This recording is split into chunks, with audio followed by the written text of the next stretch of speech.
Hi பட்டோஸ், எல்லோரும் எப்படி இருக்கீங்க? வாய்ஸ் ஓவரில் வீடியோஸ் வந்து போட முடியல. ஏன்னா திருச்செந்தூர் போகிறப்பையும் என்னால் வீடியோஸ் அப்லோட் பண்ண முடியல, நெட்வொர்க் இஷ்யூ இருந்துச்சு. அதனால தான் பேக்ரவுண்டில் வந்துட்டு மியூசிக் ப்ளே பண்ணி நான் வீடியோஸ் அப்லோட் பண்ணிகிட்டு இருந்தேன். அங்கே இருந்துட்டு வரப்பையும் எனக்கு வந்து ஃபீவரிஷாக தான் இருந்துச்சு.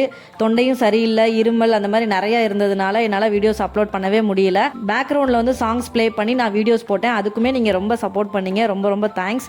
இன்றைக்கி எனக்கு பரவாயில்ல. அதோட எனக்கு ஒரு ஃபங்க்ஷன் வீடு வேறு போக வேண்டியிருந்துச்சு. என் ஹஸ்பண்டுக்கு லீவ் இல்லாதனால நானே எங்கள் அப்பா அம்மா 3 பேர் மட்டும்தான் நாங்கள் போயிட்டு வந்தோம். கல்யாணம் ரொம்ப பிரம்மாண்டமாக நடந்துச்சு. பட் ஆனால் சாப்பாடு பார்த்தா வெஜ்ஜு.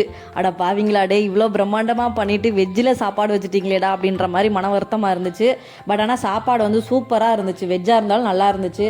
அதில் அந்த குட்டி மண்பானையில் எனக்கு தயிர் ஊற்றி கொடுத்துருந்தாங்க, அது ரொம்ப பிடிச்சிருந்துச்சு. எல்லாமே சாப்பிட்டு முடிச்சதுக்கப்புறம் ஜிகர்தண்டா கொடுத்தாங்க, பீடா கொடுத்தாங்க, இந்த மாதிரி நிறைய ஐட்டம் கொடுத்துருந்தாங்க. நல்லா சாப்பிட்டுட்டு வீட்டுக்கு வந்துட்டோம். பட் ஆனால் என் ஹஸ்பண்டுக்கு நைட் ஷிஃப்ட்டு, அதனால் தூங்கிட்டு இருந்தாங்க.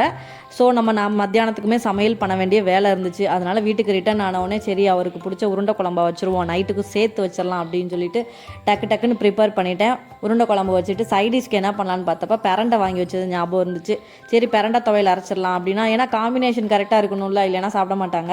ஓகேன்னு சொல்லிட்டு பிரண்டை துவையல் அரைச்சிடலாம் அப்படின்னு சொல்லிட்டு டக்குன்னு கையில் நல்லெண்ணெயை தடவிட்டு பிரண்டையை நல்லா க்ளீன் பண்ணி பிரண்டை துவையல் அரைச்சி வச்சுட்டேன். தீபாவளிக்கு தான் வீடை ஃபுல்லாக நீட் பண்ணி எல்லா ஒர்க்கும் முடிச்சுட்டு போனோம். பட் ஆனால் போயிட்டு வந்துட்டு பார்க்குறேன் மறுபடியும் ஒட்டடை, அதுக்குள்ளேயும் ஃபேன்லாம் தூசி ஆயிடுச்சு. சரி வீட்லேயும் கொஞ்சம் க்ளீன் பண்ணுவோம் அப்படின்னு சொல்லிட்டு, ஏன்னா டைம் இருந்துச்சு. என் ஹஸ்பண்ட் தூங்கிட்டு இருந்தாருன்னா மேக்ஸிமம் நான் டிவியோ எதுவும் பார்க்க மாட்டேன், வீடே கொஞ்சம் சைலண்ட்டாக தான் இருக்கும்.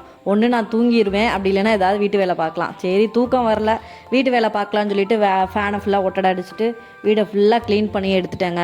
இன்றைக்கி டே எனக்கு இப்படி தான் போயிருக்கு. உங்களுக்கு எப்படி போயிருக்குன்றத கமெண்ட்டில் சொல்லுங்கள். வாய்ஸ் கொஞ்சம் கேட்குற மாதிரி இருக்குன்ற நம்பிக்கையில் தான் நான் வீடியோ அப்லோட் பண்ணியிருக்கேன். உங்களுக்கு அந்த மாதிரி இல்லாமல் கொஞ்சம் கஷ்டமாக இருந்துச்சுன்னா எனக்காக அட்ஜஸ்ட் பண்ணிக்கோங்க. நெக்ஸ்ட் ஒரு விளாகில் மீட் பண்ணுறேன். பாய் பட்டூஸ்.